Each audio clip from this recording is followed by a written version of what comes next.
उत्कल जननी समस्त ओडिया भाई भौणी मान को जगन्नाथ को प्रणिपात करी आज उत्कल दिवस 28तम दिवस रे अभिनंदन ज्ञापन करुछि। 1903 उत्कल सम्मेलनी जो आंदोलन आरंभ करथिला एक स्वतंत्र भाषा भित्तिक राज्य पय जोथिपय मधुबाबू तांको जीवन उत्सर्ग कर दिथिले। पंडित गोपबंधु दास साहित्य क्षेत्र रे देखिया गले भक्त कवि मधुसूदन ओडिया भाषार जे त्राणकर्ता फकीर मोहन सेनापति सेतबेले ओडिया भाषा को लदी दिया होतला। बांग्ला ओडिया अपभ्रंश मात्र ओडिया एक स्वतंत्र भाषा न कहे स्कूल रे माध्यम बंगाली कर दिया हेतला। संबलपुर रे सरकारी भाषा हिंदी हेतला। दक्षिणात्य अंचल रे तेलुगु एवं तमिल ताको दखल करिया को बसितला। से समय ए महामनीषी मानकर लड़ाई फल 1936 एप्रिल 1 रे आमे एक स्वतंत्र प्रदेश हिसाब रे परिचय पाइथिलु।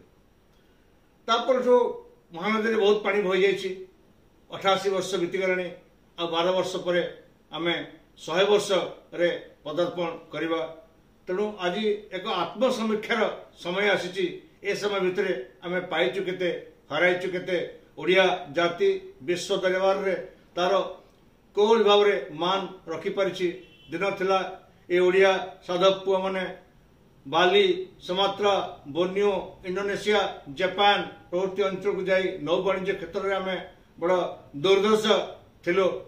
किंतु आज यदि विचार करवा आम ओडिशा रे कौन नहीं सब थाई आज प्राचुर्य मध्य दारिद्र्य जो कथा सब मु सूचई दिए कि ये 30% अच्छी आमर टोटल आयरन ओर डिपोजिट 33% अच्छी आमर ये कोल डिपोजिट 98.4% आमर ये टोटल क्रोम डिपोजिट बक्साइट बहुत गच्छित अच्छी माटी तले दीर्घ 480 किलोमीटर सुदीर्घ विस्तीर्ण बेलाभूमि अच्छी।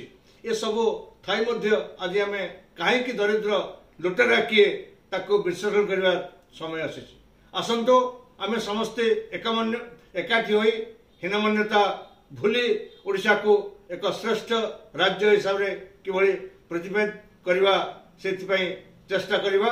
उठारे उठारे उत्कल संतान उठिबु तो केते दिने पुराना गौरव पुराना इतिहास तो पढ़िब केबे मने। आ गोटे कथा एठी मु कहि देबको चाहूची जोटा गोदावरी हमको उत्साह भरा बाणी देथिले युवा समाज उठी आसला। से युवा समाज को आज पुणी थे उज्जीवित करने गोदावरी सिंह कथा मोर आज मने पड़ जाऊँ। उठ कंकाल जग कंकाल छिड़ श्रृंखला आज फेरु हृत गौरव लुप्त गौरव सुप्त गौरव राजी। वंदे उत्कल जननी।